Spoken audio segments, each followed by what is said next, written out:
তোমাকে কতবার বলেছি এত রাত করে বাড়ি এলে তুমি বেল বাজাবে না, আমাকে একটা ফোন করবে, তোমার কানে কথা ঢোকে না?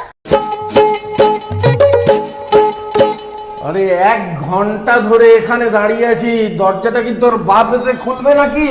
হ্যাঁ, সভ্য ইতর লোক একটা, লজ্জা করে না তোমার? তুমি এরভাবে আমার সাথে কথা বলো? তোমার এইটুকু হুঁশ নেই যে তোমার বাড়িতে তোমার আমেরিকা ফেরত ছোট ভাই এসছে? ও ভাই এসছে ওই জন্য চলছিল তো, ওই জন্য খুলতে দেরি হয়ে গেল বলো।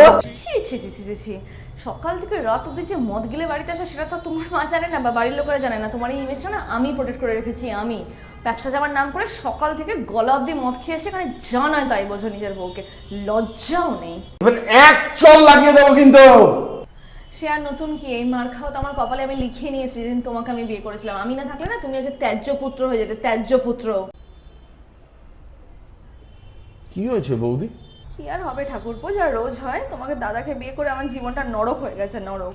এই এই এই আমাদের স্বামী স্ত্রীর মধ্যে একদম কথা বলতে আসবি না বলে দিলুম। আমি কারোর মধ্যে ঢুকছি না বৌদি, এখন আমি কথা বাড়াতে চাই না। তুমি দাদাকে নিয়ে গিয়ে ঘরে শুইয়ে দাও, যা কথা হবে কাল হবে। ও কি বড় কথা বলে, দাদার সঙ্গে বড় কথা বলছি। চলো।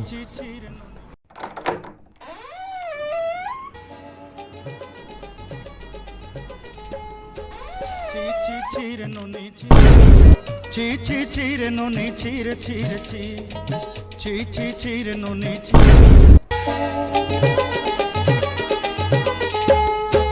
cheer cheer